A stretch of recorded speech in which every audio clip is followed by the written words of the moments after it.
Père Aristide, les téléspectateurs ont certainement été frappés, comme nous, par le ton très vif de vos propos, par les critiques que vous teniez dans l'église dimanche.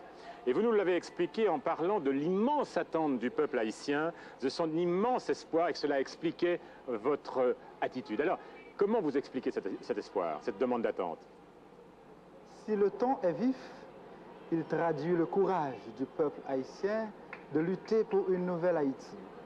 Si le ton est vif, il traduit la fierté du peuple de savoir qu'elle est exploitée, mais de continuer à lutter pour transformer les structures, pour opérer des changements fondamentaux au cœur du pays où, à partir de son courage et de sa fierté, il pourra instaurer un monde nouveau ici en Haïti.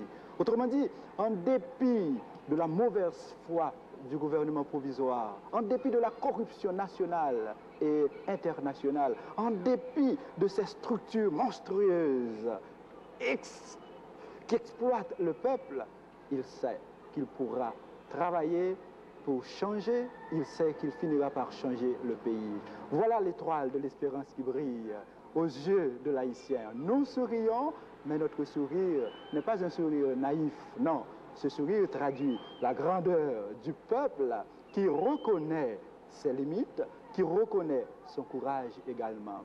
Naturellement, vous savez, il y a le gouvernement et ses alliés, américains et autres, qui s'opposent à ce changement. Mais s'ils s'exposent, ils s'opposent. Le gouvernement, en d'autres termes, s'oppose. En même temps, il s'expose, car le besoin du changement s'impose.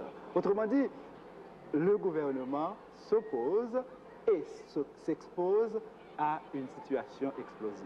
Voilà la réalité. Et si cet espoir était déçu en un mot?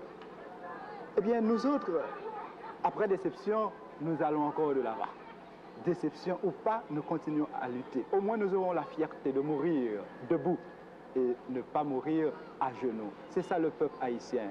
Nous étions esclaves, nous reconnaissons encore aujourd'hui l'aide internationale, les pays étrangers comme le gouvernement provisoire veulent nous maintenir dans l'esclavage, mais nous refusons de mourir esclaves.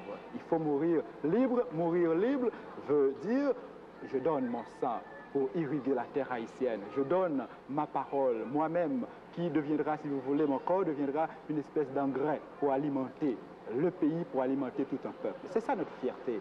La fierté d'avoir lutté, la fierté de pouvoir lutter pour instaurer un changement ici en Haïti.